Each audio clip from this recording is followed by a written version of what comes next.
How to blur a face in CapCut. Hello everyone and welcome back to our channel. Want to blur a face in your video using CapCut? It's super simple and I'll show you how to do it step by step. So let's get started. First, open CapCut and select your project. If you don't have one, import your video to start editing. Next, tap on effects at the bottom, then go to the basic category and scroll down and select the blur effect. Adjust its intensity if needed and apply it to the entire video clip. Next, tap the blur effect in your timeline and select mask. Choose a shape like a circle or rectangle to cover the face. Adjust the size and position of the mask so it perfectly covers the area you want to blur.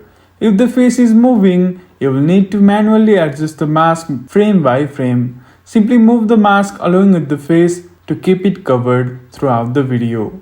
And that's it. We have successfully blurred a face in CapCut. If this tutorial helped you, don't forget to like, subscribe and share it with your friends.